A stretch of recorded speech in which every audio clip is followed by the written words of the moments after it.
Welcome to the No BS Spiritual Book Club's live streaming interview series, where leading new thought teachers, speakers, and authors share the intimate stories behind the 10 best spiritual books that inspired them the most on their spiritual journey. From well-known classics to hidden gems you might never have heard of, the No BS Spiritual Book Club saves you time and money by sharing reliable recommendations from those who've walked the path before you. The No BS Spiritual Book Club, the only no BS guide to the best spiritual books to inspire your own journey of self-discovery. Here's your host, founder of the No BS Spiritual Book Club, Sandie Sedgbeer.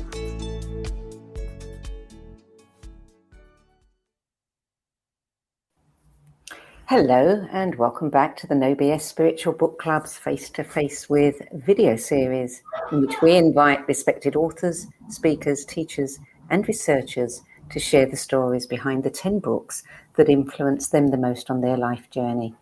And with me today is chartered occupational psychologist, therapist, coach and author Kyle Davies. Kyle is an Associate Fellow of the British Psychological Society and creator of Energy Flow Coaching, a pioneering approach to healing. We've got some strange noise interference going on. It sounds like a storm out there. Kyle, are you experiencing that at your end?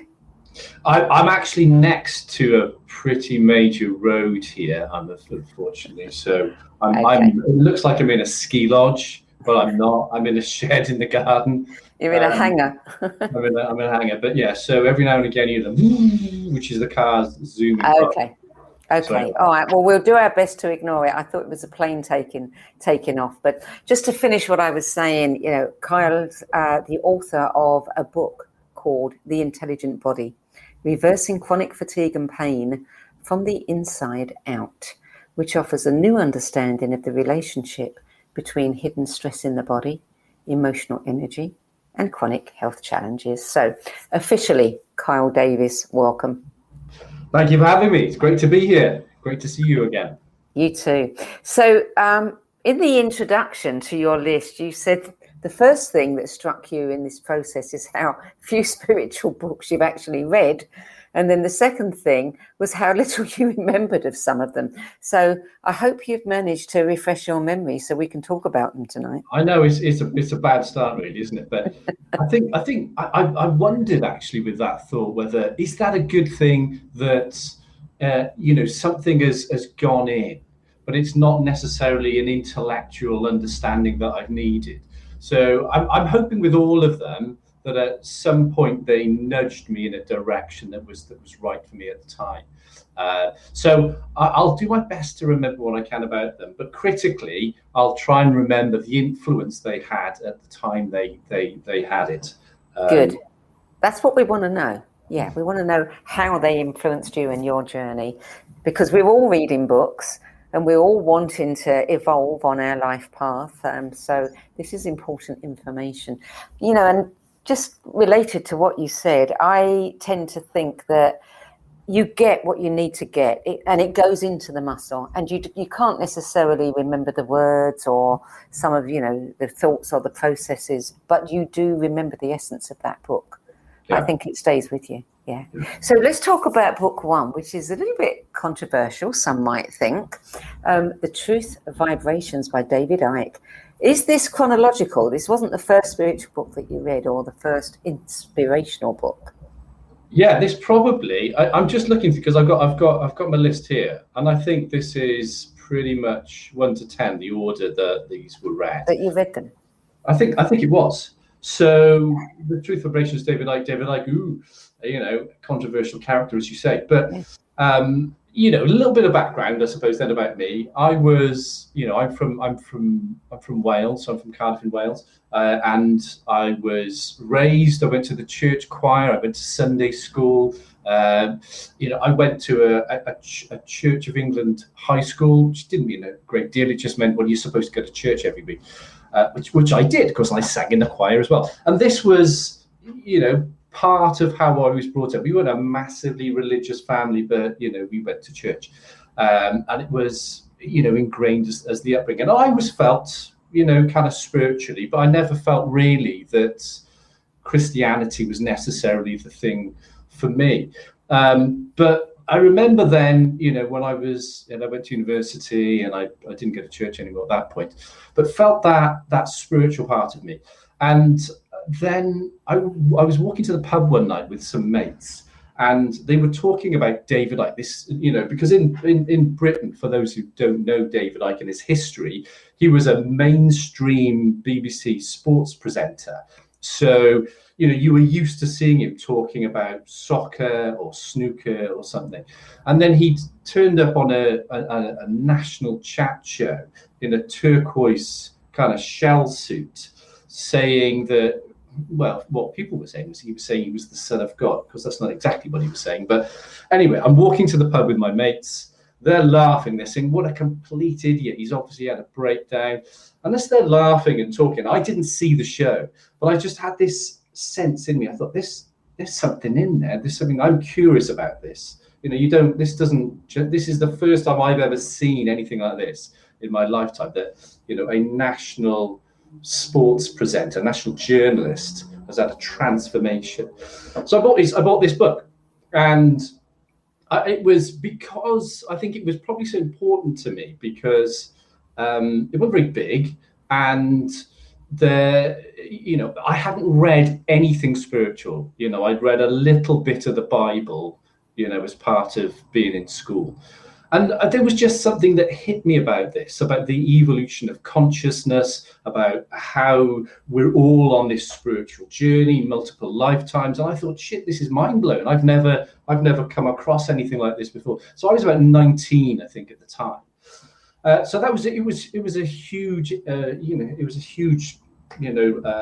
landmark moment, I suppose, for me. I bought his second book as well, which I don't even remember what that was called. And I think that's the thing. And then I kind of left him. Went back and looked at his stuff probably about 10, 15 years later.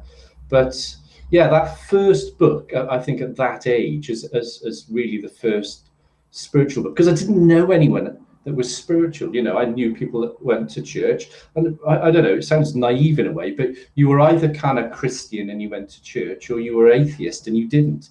And that's what Britain in the 1970s and 80s was kind of largely like. Yeah. So that cracked you open. That cracked me.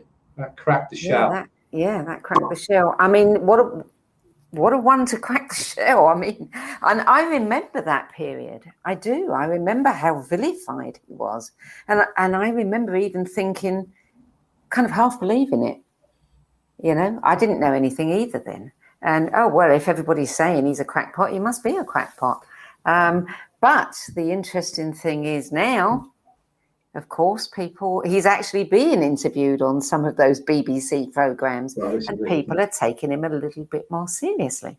I mean, he's gone from, really, I don't know how you live through that, really, because he was just the butt of all jokes in this country. He was a laughing stock, and to go from being a national household name to literally being a laughing stock, to get through that is just incredible, I think. And again, I think in those early days, he was going out giving talks to kind of 2-3 people in village halls, and now he's selling, tens of thousands of people around in global tours. Yeah. So, and a reflection of how people have woken up.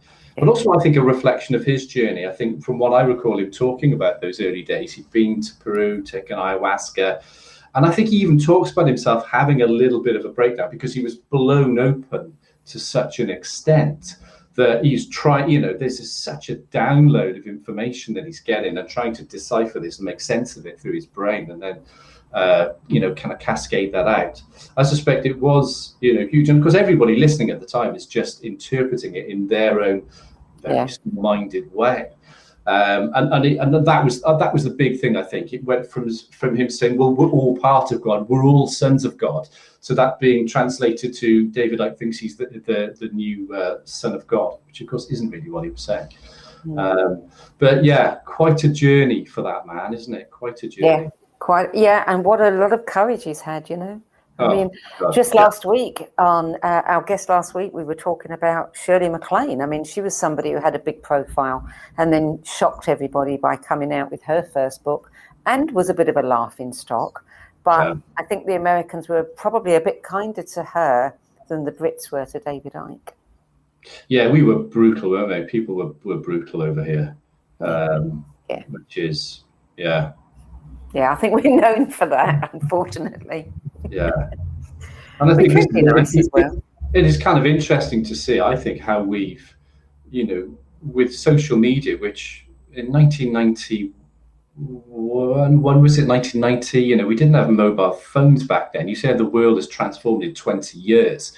And, you know, it's interesting how that kind of social flagellation that he experienced, lots of people now experience through Twitter, Instagram, Facebook. And you realize, you know, and I think probably everybody you've had on the show is, and I'm kind of conscious of this, as soon as you you raise your head a little bit, people are going to take shots at you. And, you know, I've seen in the little bit of, you know, exposure I've had that, you know, people are going to come in and, you know, say all sorts of nasty things, even if you think you're doing good work. So for him, yeah, for me, it's mind blowing what he went through. Yeah. Okay, let's move on to book number 2, which is The Web of Life, Fritjof Capra. You obviously read several of his books. I did. I read a few. I think this was kind of. I started my career as a psychologist in management consulting. You know, I came out of university. I'd experienced a lot of anxiety and depression in my late teens, early 20s. And when I came out of university, I did some counselling. I trained in some counselling. And then I went to work in consulting. And I suppose I spent a long time at university, carried a lot of that, you know, the anxiety kind of peaked, anxiety, depression peaked in the early 20s, probably because I went, you know, as things work over in this country, I spent 3 years at university as an undergraduate, where you're mixing with lots of people, you've got loads of friends, lots of party time. And then I went and I was a postgraduate doing a research degree in a different town, in a place called Leicester, which is actually where David Icke is from. And I was living on my own. I was doing research on my own, and it didn't work well for me, that. Anyway, so I came home, but I obviously had that's 5 years of university, of conventional education, reductionist thinking, and I was always interested in reading things that would just challenge my way of looking at the world. And the thing I liked about the Fritjof Capra books was that I guess they were probably a little bit easier reading for me. I mean, I read some books on physics and quantum physics. I'd read some David Bohm, but that was, you know, that stuff was quite hard for me to get. You know, I'm averagely bright, so I needed something that would go in my head. So the thing I liked about the Fritjof Capra stuff, and the thing I liked about this Web of Life, was that it challenges that materialistic paradigm that we kind of have of life, which is really interesting. Paradigms are interesting, aren't they? A bit like the old cliche of fish don't know they live in waters. We don't realize that we entertain a worldview, and that worldview, which is being shaken right now, but that worldview is that, well, we're living in this rock hurtling through space, random and purposeless. You know, everything is kind of matter. And again, particularly in this country, probably more than in the States, if you think anything other than that, which is the mainstream scientific view, then you're a little bit whack, or there's something, or you're not smart enough. My sense is that's the, you know, you read the broadsheets, your Guardians, your Times, that are very science focused, very mainstream, you know, academic-y. That anything deviates from that, then you're just obviously a fool, aren't you? You've got a tinfoil hat on. So the thing I liked about this Web of Life is it goes beyond that materialistic perspective, and looks at the connections between everything. And I suppose, again, for me on, beginning, because I'd read that David Icke book, but I hadn't, there's a few years gap now, because I was probably mid-20s then. And I went through a phase in my early 20s of reading a lot of Noam Chomsky. And then I had a fascination with Native American culture, so read lots about that. And then this came into, so Fritjof Capra is probably really on the periphery of a spiritual book. But it's that, opening up to seeing the connections between, everything that, all of life, really. Well, it's that thing about science and spirituality coming together. And I think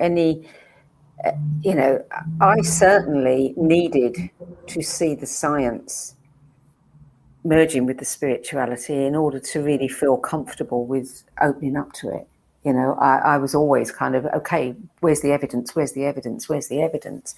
And I think that we've got so much of it now, which is great. Yeah. But back then, I mean, you're in your mid-20s. Did you find that, this was something you had to keep to yourself? You're reading these kinds of books that your thinking is changing, but you can't really discuss it with your friends because, they'll say you've got a bad case of the woo. Yeah. I had a couple of friends at that point. One friend in particular, and it was quite nice really because we'd share books. But most friends at that age, at that time, this is the mid-1990s in Britain. You were talking about football, rugby, and work, and life, and of course people were buying houses at that point in time. So you're talking about carpets and curtains and DIY skills. Are you any good with a hammer? So those are the main things that people were talking about. But I had this one friend. We'd meet for coffee, we'd meet for beer, we'd share books. And it's great, really, because actually he's still one of the people in my life that 25 odd years later, that we still kind of talk about these things. We still talk about the books we're reading and the experiences we've had. So which is nice. So book number 3 is one that has come up before a few times, and that's The Holographic Universe. Michael Talbot. Yeah, this was probably read around about the same time. This was a recommendation from that friend, my mate Vern. And yeah, again, I think is drawing on that idea. It draws on the work of Carl Pribram and David Bohm, again, who just mentioned, with the fact that everything is connected, but just that mind-blowing concept that this could be a projection from the end of the universe, from one part of the universe, that everything is connected. Well, that's the nub of it, isn't it? Is that everything is contained within everything else. And I think for me, that's the big spiritual notion that we kind of carry with us, is that God is within you, everything is within you, the universe is within you. And if it were to be true that this is holographic and it is some form of projection, well, that's or maybe it's a computer game that we're all little pawns in. And that would be kind of interesting. But so yeah, I think it just one of those kind of mind expanding books back at that 25, 26, 27. And I would say, with all of these books, I read them once, and they had their impact, and I kind of moved on. But I've never been the sort of person that's gone back and reread. Probably most of the, So what was happening as you're reading these books? What's happening to the career side? I mean, was this something separate from what you did in your daily life, or were you beginning to feel, I'm doing this work, I'm a psychologist, a therapist, but now suddenly the ideas around that were changing too? Yeah, I wasn't a therapist at that point. I did when I came out of university, I did some counselling, and that was kind of before I went into consulting. So I was working, in consulting, doing a variety of things from executive coaching, management development, organisational development, those sorts of things. And it was probably around that time that, I suppose, because these books were opening me up, broadening my perspectives on myself and life, I wanted to go a little deeper, which was then when I began therapy training, because I was doing executive coaching in organisations. And certainly back then, 25 years ago, it's interesting how things are different now, but back then, you were really talking about an individual at work. There was no interest. Nothing was covered about the individual outside of work. It was the individual, their role as a manager, the skills they had. And it was, I suppose, because of me beginning to open up and expand, I thought I need to go deeper. There's more, if I'm going to really make an impact, I need to go beyond just talking about this person's skill set and what training they need and that sort of stuff. So it was then towards the late 90s, I then started therapy training and then opened my first therapy practice in 1999. And yes, and I think the books that come from then, that point forward, then began to have an influence on the nature of the work that I did. Yeah. I'll just digress slightly and say that if you get another vehicle making a noise, if you just stop until it's gone, then it will be much easier for us when it comes to editing this. We can edit that sound out, but we can't do that if we're talking over it. Yeah. Okay, good. Number 4. Sorry. That's fine. It happens, that's life. Number 4, Love Without End, Glenda Green. Yes, this was an interesting one because I started my therapy practice in 1999, and then in the early 2000s, I was introduced to a medical doctor who was based up in Scotland, a guy called David Mickle, and we started working together. David had a particular interest in chronic fatigue syndrome, ME, fibromyalgia, because his girlfriend at the time had it. He was very deeply frustrated as a medical doctor. There wasn't anything he could do. He did a bunch of the same therapy training that I'd done, and he'd started then to apply some of these ideas to some of his patients in his practice and noticed he was making a difference and things were beginning to work. So I was introduced to him, started to work with him, and we began to pioneer this approach. But critically, I suppose, for me, David was also a very much into spiritual work. And this, which was interesting to me, because again, I hadn't, apart from my mate, it wasn't so much, he wasn't spiritual at the time, my mate from school.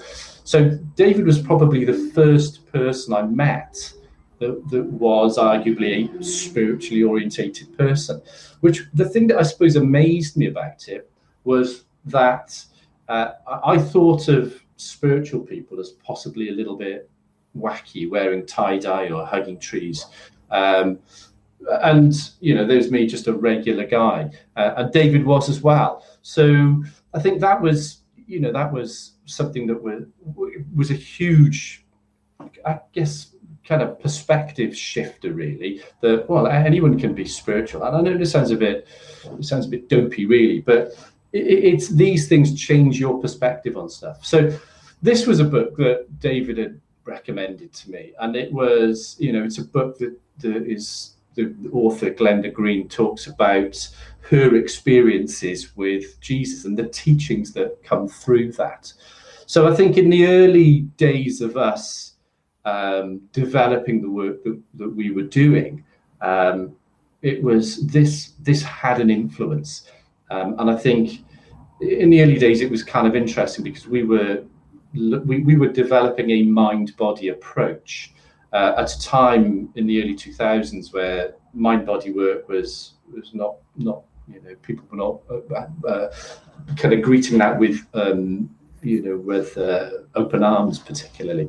So it was, it wasn't easy to kind of convey or get the message out there of what we were doing. But I think also the kind of thing with it was that we were influenced by these spiritual ideas, and we were, we had this almost trying to reconcile this. We're dealing with medical problems, yet there is this strong spiritual influence on the work.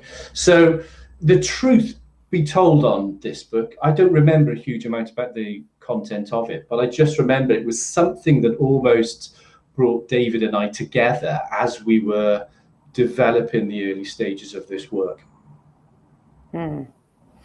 Your fifth book, I am pleasantly surprised to see this here.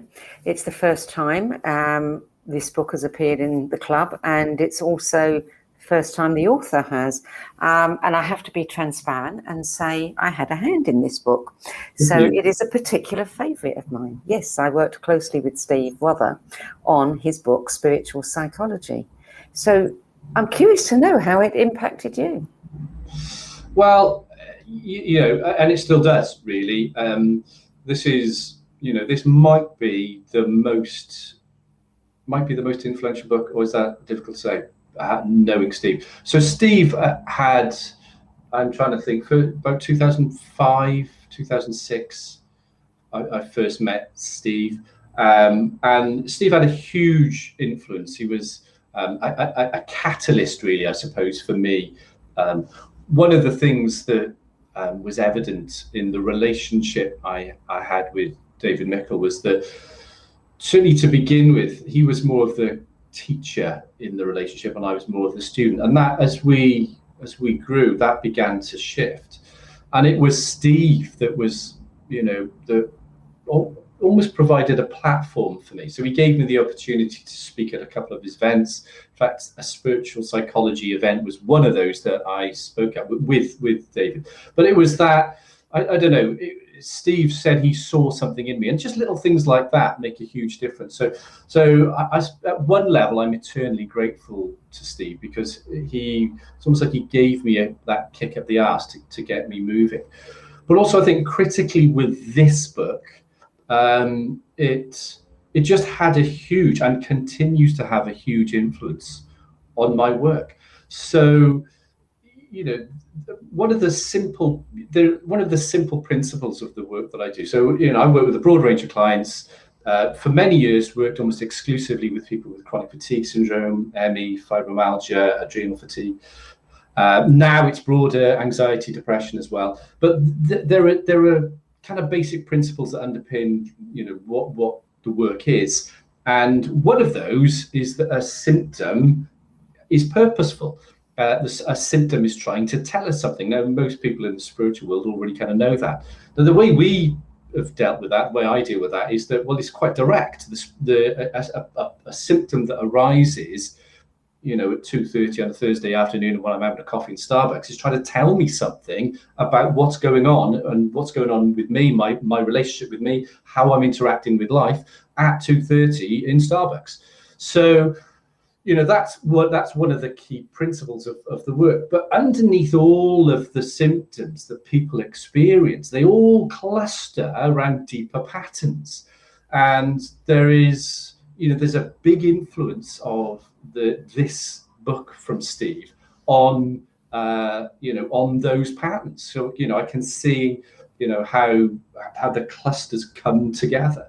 So I think that's a big bit for me about this work. I think, and I'm kind of surprised that this isn't bigger. I know there are lots of models out there, and I'm always I kind of believe that it's not that there's a truth. As your consciousness shifts, truth shifts, because you things are different. You see the world in a different way. You understand things in a different way. And there are models for how we represent personality and these sorts of things. But what Steve is doing is saying, well, fundamentally, there are 12 life lessons that people have. And when you come into life, you as part of kind of your contract, that these lessons are wired in. So you're going to attract things into your life that are going to provide an opportunity for you to master these life lessons. And things are going to come at you in a blind spot. So you'll either find that you get knocked over by something, or you just don't see it coming and you can't see it happening, probably until you're right in the middle of it. And, I would find this, and I find this all the time with my clients, that they don't see things coming, and yet maybe their best friend doesn't have a problem with this. They saw it coming, or it just doesn't happen to them, and that's because it's not their life lesson. And then seeing how for people history repeats itself, and it's the same. I always get the same boss. I moved from that job to this job, and it's almost like I've got the same guy. Always have the same girlfriend. Why does this always happen to me?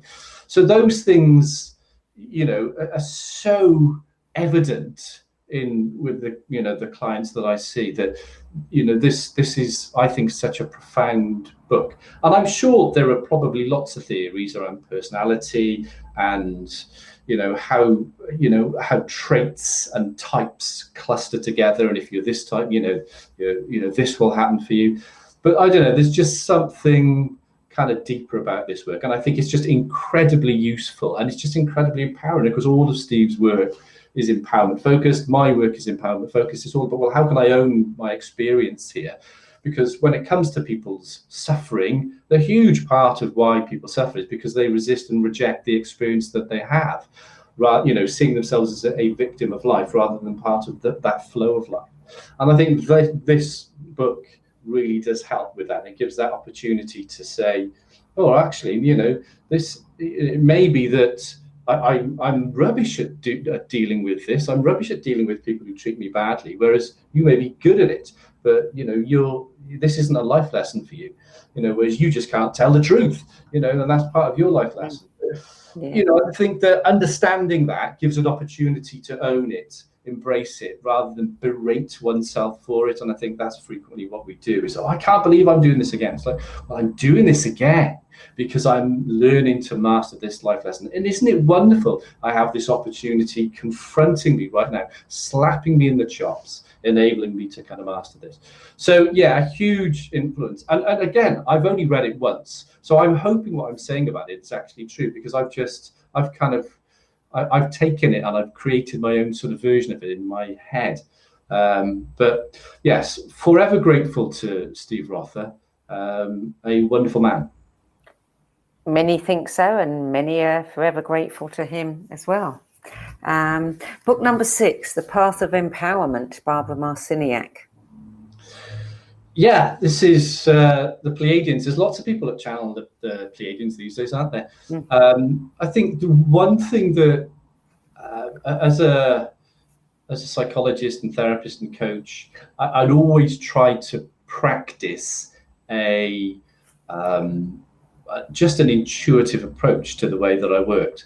And I'm not psychic, but I'm intuitive. So it's that thing. Well, just attune to that true self, higher self, and then open your mouth and hope that what comes out resonates with a client. And it would, it's nice when that happens and a client comes back next week and says, oh, what you said to me last week was brilliant. That really had a massive impact. And it's, well, what did I say? So obviously psychics know all about that.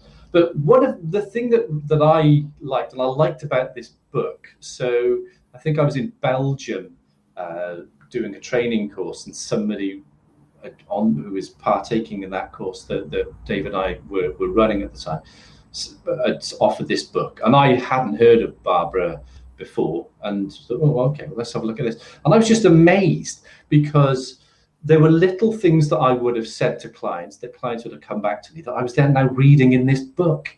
I was thinking, wow, that's, it's a little bit, that's interesting. And I think, that, I suppose I've had that with various other Pleiadians. So Wendy Kennedy is somebody that channels a Pleiadian as well. And I've had similar experiences with Wendy, in as much as I would have said something to a client, or I've had a flavor of the month of what I'm talking about with clients, and then I listen to a channel a couple of weeks later by Wendy, or read something that she's read, she's written, and she's writing the same thing. So it's sort of confirming in a way. But probably the big thing again is this path to empowerment, and again, because my work has always been about empowering people. Books that talk about empowerment are, have a big influence. And I think, we like to read what we already know, don't we? And I suppose I found, and this is the issue, there are a couple of books that are on this list that I are on this list because I've read them and I thought, well, this is brilliant because this is exactly what I say to my clients. I think one of the things when you're on your own, and I've been working on my own, largely on my own for, I've got a couple of people that work around me, but largely on my own for the last 10 years, is that when you're doing that and you're kind of ploughing your own field, so to speak, it's nice to not be validated, but just to have some confirming messages that actually you're not just making stuff up. But obviously you are kind of making it up to a certain extent. But it's nice to hear what other people are saying the same thing. So I'm not just it's not just me being a bit weird. Tapping into the same source. Yeah, and I think the thing is, I suppose I feel there's a responsibility because I'm dealing with people that are not well. People have been diagnosed with something by their doctor. So I'm not just giving over ideas. So I suppose I feel there's a responsibility on me there that what I'm offering people as a means by which they eradicate their symptoms, it really ought to work. And of course, it's because we're all evolving so quickly, the work has had to evolve. And I think that's, it's nice to be able to read books and know, right, well, we are all tapping into the same thing. And I'm not just giving people deaf advice. Book number 7. She was on this show some months ago. Love her book. One of my favourite ladies, Penny Pearce, Frequency, The Power of Personal Vibration. Impacted me a great deal. Tell me how it impacted you. I think I read this when my children were small. I just can't get over how she's not massive. I'm friends on Facebook with her. She is quite big internationally. Is she? Because I just think the stuff is just brilliant. I think her stuff is absolutely brilliant. I suppose that there are kind of big names, aren't there? And I suppose I'm thinking, well, she should be a big name. But yeah, that the whole vibrational thing, the whole attuning to wisdom, the whole understanding and interpreting from, I think she calls it your home base and coming back to your home base. Again, it just very much, in alignment with how I've worked really. I've talked about true self, and I know a lot of people use that little phrase really, but it can mean anything from home base to your higher self to your innate wisdom to whatever it is. And I think spiritual people are largely talking about the same thing, and more so now, that it is all about coming back to that. The essence of my work is that from birth onwards, people go through various bits of trauma and they learn to shut down, and they learn to become misaligned from that true self or home base. And then they shut down their emotions and their feelings, and then they become something that they're not. And we have to go through that process of realigning them. So I think that, it was one of those books for me at a time of developing. And I was at this point, I think, at the start of working on my own. I thought the ideas she had in it were brilliant, really. And yeah, I think she should be bigger. Yeah. Number 8, Memoirs of a Master, Adamus, St. Germain, through Jeffrey and Linda Hoppy. I love Adamus. He's incorrigible.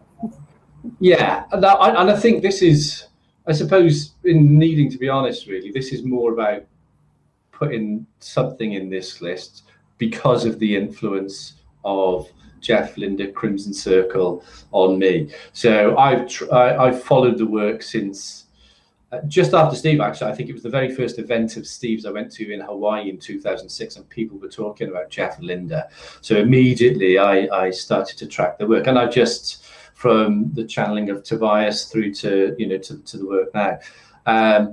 And yeah, I think it really goes brilliantly with, obviously your stuff of the no bullshit, because that's what the Adamus approach is. And that was, which for me is awesome, because there is definitely, I got to be careful what I say here, but there's definitely an identity that around being a spiritual person, and there is a jargon that goes with being a spiritual person. Isn't it? My life's amazing. I'm manifesting all these brilliant things. All that kind of stuff. And I'd be thinking, oh, my life's all over the place. I have some good days, but I have some really shit days too. How come yours is so good? So I love the fact that it kind of cuts through. And it's that path of realization. And again, in terms of my work, just touching on what I was saying earlier, so much of suffering is about resistance. I know that idea is as old as the hills, but a huge part of the message of Adams is just allowing self. And there's a huge frustration in that, because it's like, well, how am I not allowing myself? Because you're resisting. But that allowing, and increasingly allowing of self, has been a message that I think for me has been evident for the last, 10 years. Since Adamus has been coming through. So yeah, I think this, and there are just, there's a couple of books that could be on this list, and just little stories, beautiful little stories that talk about the master from the giving you the perspective of the master, whether he's sitting on a park bench or whether he's talking to a student. And in each one, I can see little bits of me in both master and student, but it's just beautiful tales that you can, for me, learn to know a huge amount from. Yeah, I agree. It's also simple, and that's what I like about Adamus. It is simple. It's us that complicate it. But yeah, so good one to read if people haven't come across Adamus's work. So is it a motorbike or a car? I can't see. That's the thing, is I've got a fence just here, and at the other side of the fence is the road, and there's a roundabout. So they come up and they hit the roundabout. So that's the thing, is I can't see them. So if I'm in the flow of saying something, it's sort of too late, because they've hit the roundabout and they've slowed down. So I do apologise. That's all right. We'll cut that piece out when we edit. Okay, so number 9, the Sophia or Sophia Code, Kaya Ra. That's an interesting one. Yeah, this is an interesting book, because it essentially comprises encoded activations, and there are a number of them. I can't remember how many. So I listened to a lot of this book, and you can listen to the activations in a meditative kind of way, or you can just listen, or you can read. But this was something that I'd read only a few years ago. So we're right up now till about 3 years ago, when I went through divorce, which was just a pretty harrowing period for me. And I had kind of become friends with a guy here over in the UK, who's a spiritual guy, and he'd recommended this book to me, and he'd recommended it as something that could really provide a bit of comfort, maybe some support, something to help let go of fear as I moved through divorce. Because for me, going through divorce, I'd seen myself as a good husband, as a good father. Loved the family home, loved being part of a family. So when this fell apart, my identity fell apart, and there was a huge amount of fear and a scrambling round to kind of hold on to that. Now it played a huge role in the evolution of my work from when that period started in sort of 2017 until now. But I think this book this is not an intellectual book. It is really it's an experiential book that I think, as I say, more than anything for me, it was in a meditative way, listening to that those activations, and having the experience of that, and just being aware of the shifts. I think it's always, for me, it's always difficult with a book. Maybe this is a science hat on, is that there are so many factors at any one time that are influencing us. I find it incredibly difficult to say, right, well, this made this difference, because there's so many things that are happening. But there's no doubt for me that book and the contents of it, it's the contents of all of them, isn't it? But the contents of it did have an influence and probably facilitated my spiritual path particularly, and helped me and my work through what was a very difficult period for me. So number 10, what's in the way is the way. Mary O'Malley. Yeah, another book that sort of aligns with my work. And again, I think, part of my work, I talk about this idea of, well, we have innate well-being, and we almost a bit like sort of thing I say to clients, a couple of little analogies. I say, when you those days you head to the airport and it's really thick grey cloud and it's drizzly rain, which is often happens over here, and it's all a bit miserable, and then you get on that plane and then the plane goes through the clouds and there's blue sky. Oh, wow, blue sky, it's amazing. But of course the blue sky was always there. It's just that we, those clouds, we kind of get stuck in them. It's almost like we can think they're real. So part of my work is this notion that, well, we have innate well-being, and the blue sky is always there. That's our true self. Our true self is always connected to the flow of life, to the flow of all that is.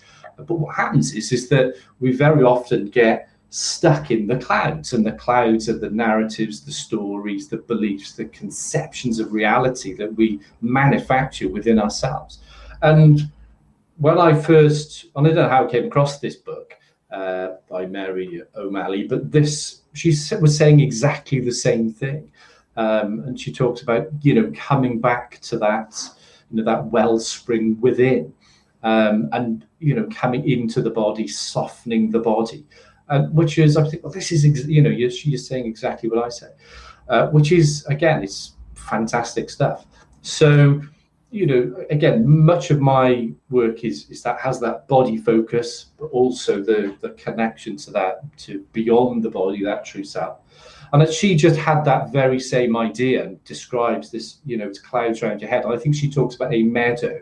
You have the meadow, that it's always there. You're walking through that meadow, just a cloud descends on your head. And that's, that's your destructive, dysfunctional thinking, which is just getting in the way. And it's not that there actually is a problem, it's just a problem of your creation, which is very difficult to kind of get your head around to when you're in the clouds. But the more you become embroiled and the more you feed those clouds, the bigger and thicker they get, and the harder it is to see the blue sky. And what I suppose one of the principles of my work is actually you just disengage from that, and the clouds automatically begin to thin. You don't have to do anything. People are often in that space that they've got the clouds, they're stuck in pain, and they're frantically trying to fix themselves, and usually that involves more thinking, and more thinking just thickens up those clouds.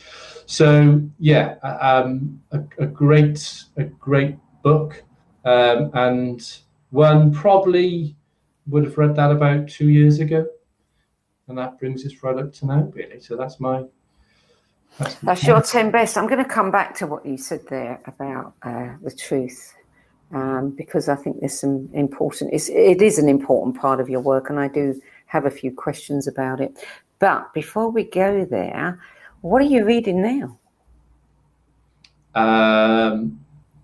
I've actually just started, that friend who I was talking about, Dr. Merlin Picton, he's just brought out a book, and it's Journey to Awakening the True Self.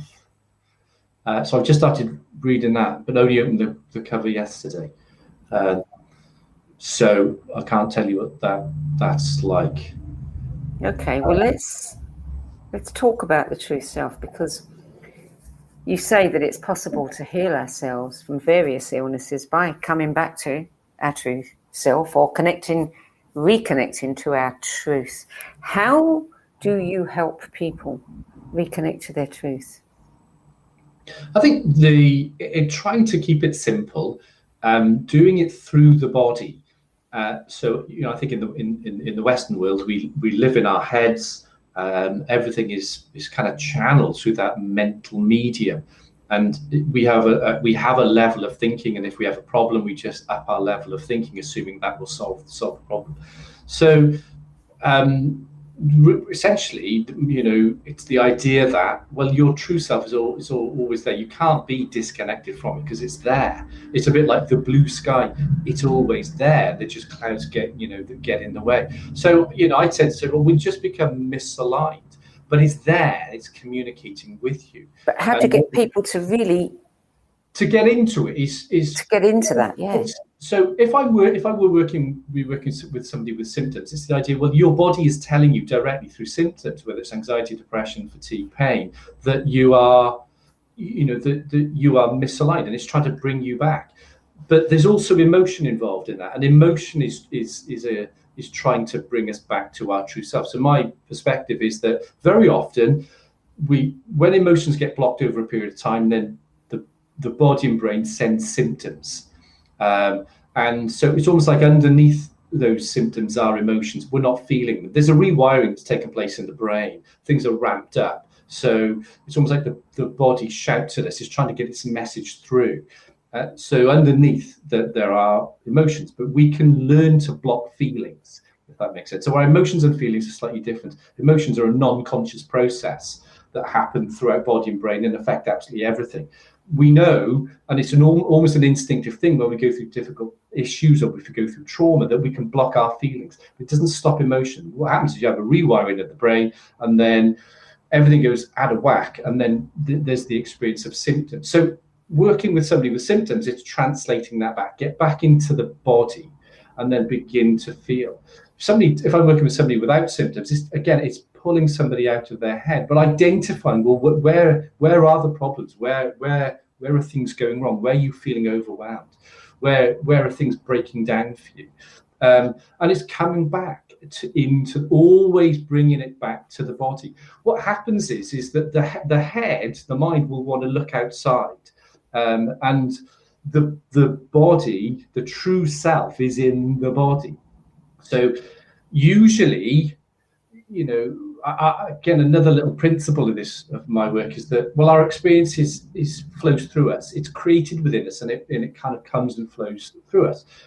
For the most part, we exist in a paradigm which is life out there is directly causing everything that I'm feeling in here. So if I want to change how I feel in here, and I do because it's horrible, I need to change something out there. Mm-hmm. It's not, what the gurus know is, well, it isn't the case. That's not the case. It's entirely possible for you to have a range of feelings, regardless of what's going on out there, because your feeling experience is created in here. But what happens is when people get into discomforts and problems and things go wrong, they go up into their head to escape their feelings, and their head, of course, is pointing to the external, and then think about, well, what do I need to fix out there? And then people get caught in mind loops where they go round and round. What if this? What if that? What's going to go wrong? What's not going to work? Whereas really what they need to be doing is coming back into the body, dropping attention into the body, and just opening up, creating space and allowing. So it almost goes against some of, I think, this work is the opposite to our instinct, because our instinct is to go up into the head. Our instinct is to block and resist what we feel, because I'm afraid of what I feel because of what it means about me. I'm afraid of what I feel because I might drown in it. And coming back into the bodies and allowing without having to solve it is a huge thing, because again, the brain is like, you shouldn't be feeling this, and you need to solve it. This is a problem, you need to solve it. But just being with something, and well, I don't need to solve it. What I feel is not a problem. Yeah, maybe guiding me to do something, put a boundary in place, speak my truth, whatever it may be. But what I feel is not a problem. So coming back, and I think we gain mastery over our feelings by allowing them, creating that space, allowing them to come up, witnessing them, and then acting when we need to. That is what brings us back to the true self. There's a layer of conditioned emotional feelings, which is compulsions, those sorts of things. But underneath that, that's the thing, is coming underneath the surface level conditioned feelings, getting underneath to those nudges, the intuitions, the knowing, the realizations, the insights that I think that's the true self. Do you think that all people with fibromyalgia, or some of these, what's the other one? Can't think of the name of it now, but that people used to say doesn't exist, but they now know does. Do you think it's all to do with emotions? None of it has a physical cause. The physical is created by the emotional. I think that I think there are multiple primary causes. So I think when we're looking at, I look at it that when a body and brain is in a prolonged period of stress, then it begins to break down. And it's entirely possible for the body and brain to be in a state of stress without just being aware of it. But critically, stress is more than that overwhelming feeling, that agitated feeling that people have. Whether it's physical, environmental, or emotional, the stress response is largely the same. The way I talk about it with clients is, well, it's like you have a stress bucket. But if you've fallen down a flight of stairs, you've had a case of flu, you've got a really bad diet, you're not getting much sleep, you're working, sat down all day in a dark room with no natural light, and you just split up with your partner. They're all stressors. So they all go in the stress bucket. So the way I look at it, it's a load. It's almost like if you're holding something and you're holding it for a long period of time, and you may be holding books, and then books get loaded up, and then it's a little pamphlet on the top, and then your arms go, you can't take it. It's almost like, well, it's not the pamphlet, it's the load that's resulted. Often what we, because of our medicalized mindset, we're always looking for a single cause, because that's how medicine evolved. Medicine evolved looking at injuries and infections. And it's like, well, here's a set of symptoms, here's a specific cause, here's a treatment. And of course, medicine is brilliant at dealing with those sorts of things. But where medicine falls down, unfortunately, is with the plethora of chronic health challenges that we have these days, and they're mainly lifestyle related. So it's all about, it's all about understanding what's in that stress bucket. Now, my work is mainly on looking at the emotion, because the emotion connects to our life lessons and our conception of who we are. But there are simple things. But I do look at everything else as well. So I will look at diet, I will look at exercise, I will look at sleep. But your example with fibre is interesting, because I will have people that will say to me, I had a car accident and and that caused my fibro. And I would generally say, I would look at the car accident as like the pamphlet, like the proverbial last straw, where it will have caused some structural damage. But very often then people will say, oh, well, actually, yeah, when I look at it, I was diagnosed with fibromyalgia 5 years ago when I had that car accident, but I'd had anxiety and IBS before that. And, when I was a kid in school, I used to have migraines. And this is the idea that the body will use different symptoms, and essentially the severity and intensity of symptoms will increase over time. And there's a cyclic nature to that. So symptoms often come and then maybe they recede, or maybe life circumstances change, or maybe the stress bucket empties itself. I wouldn't want to say it's all about emotion, but I think a huge amount of it is connected to emotion. This is predominantly, I would imagine, like a therapy session, a talk therapy. So you could do it at a distance. You could do it through Zoom or Skype, correct? I do probably 90% of my work with people remotely overseas, really. So I do most of it online, but we do have a large number of people that are overseas. So anyone that speaks English. Yeah, I mean, obviously with any kind of work, it's an energy exchange. It's not psychotherapy, but it is, what I'm doing is, I guess I'm guiding people on a journey back to themselves, and I'm offering some principles and ideas to help them on that route. What I'm trying to do is simplify things, and I'm trying to get people to look inside. I think they say with the mind, I think we have a preoccupation with looking outside of ourselves. Give me the 5 steps to losing weight, give me the 10 steps to getting fit, this sort of stuff. Should I do yoga? Should I meditate? And for me, it's all about coming and looking much more inside and being with that and beginning to understand. So it's raising self-awareness. So whilst it does take place for the most part in this way, the healing is done by individuals between sessions as they put the principles into practice. Yeah. So you wrote the book, The Intelligent Body, Reversing Chronic Fatigue and Pain from the Inside Out.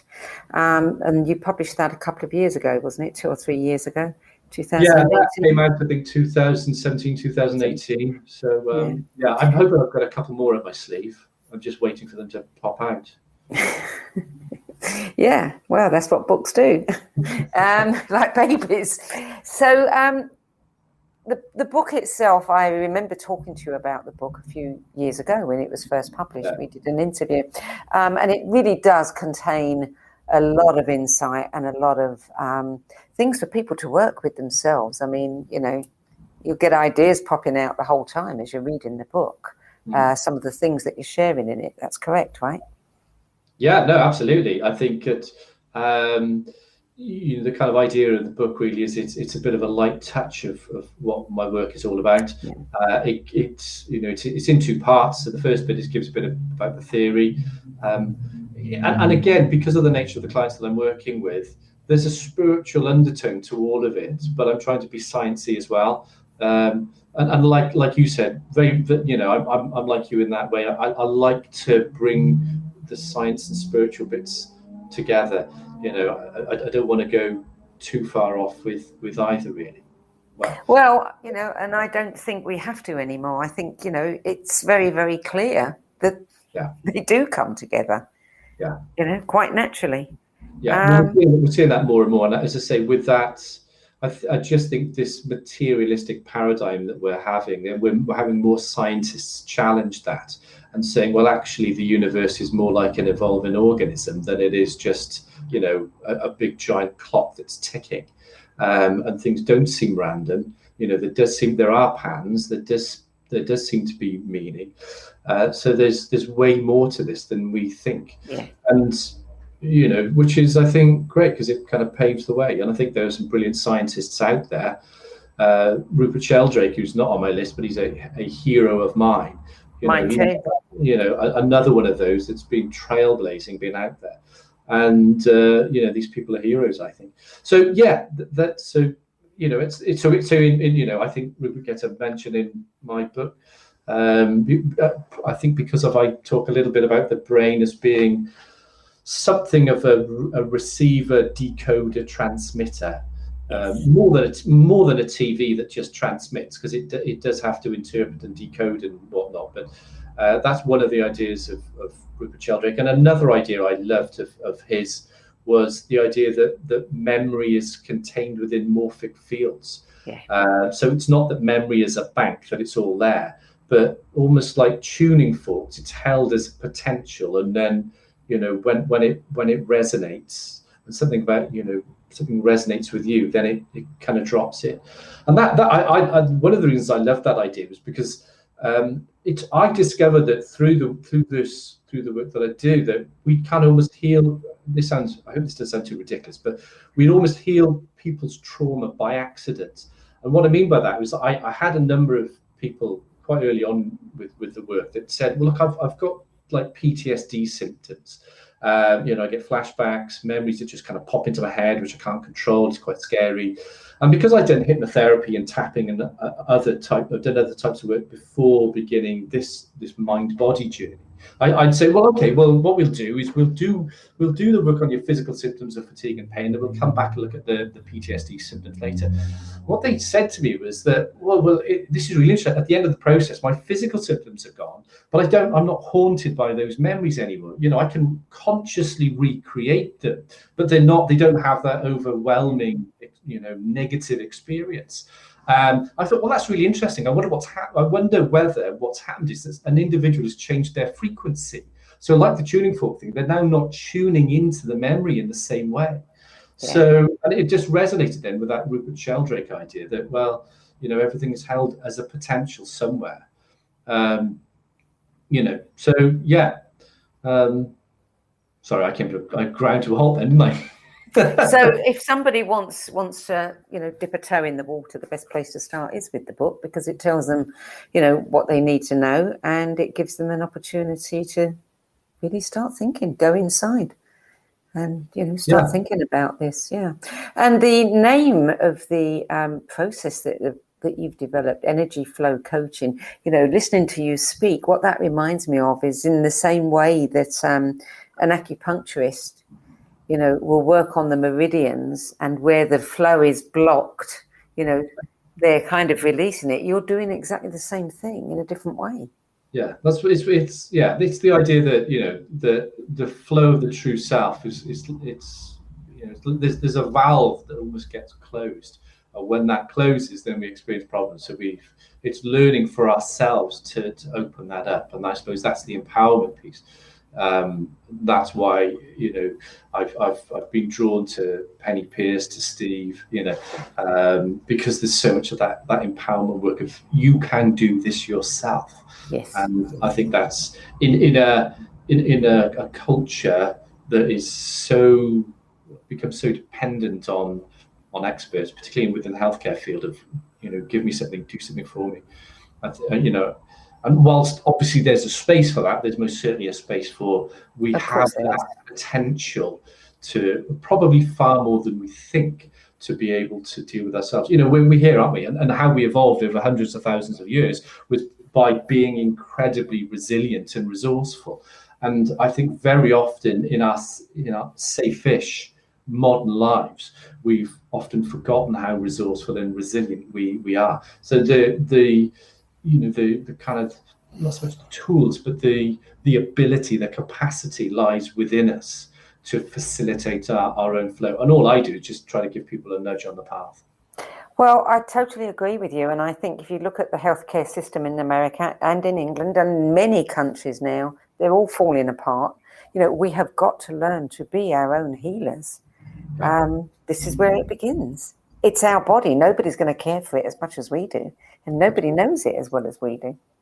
Yeah. So before we close, these two books that you kind of, just threw in, that are hoping or wanting to pop out, what might they be about? What more have you got to say?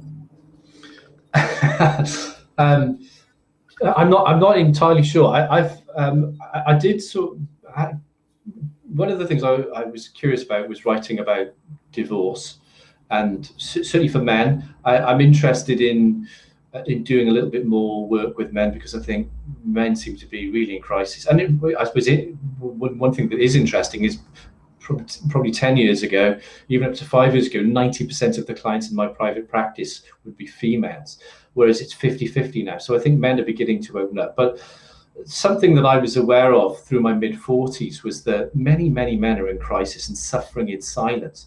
So that was something. The idea at the moment is that it feels to me that much of what I talked about with clients is that it's almost the opposite of everything they know, from a cultural perspective, a conditioning perspective, and to a certain extent an instinctive perspective, because that instinct to resist and to think.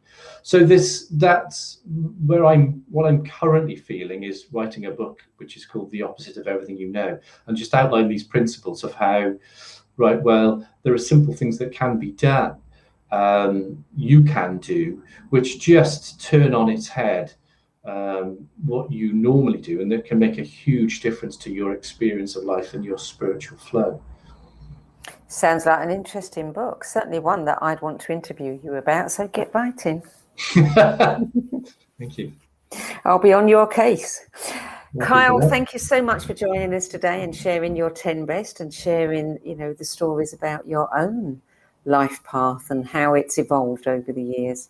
It's always fascinating. You're welcome. You're welcome. Okay, well, that's it for today. Thank you. You can go to energyflowcoaching.com and learn more about Kyle's work, the Energy Flow Coaching packages at his website, and also the Intelligent Body Reversing Chronic Fatigue and Pain from the Inside Out, which is published by Norton & Co. I'll be back next week at the same time. Actually, I won't be back next week at the same time.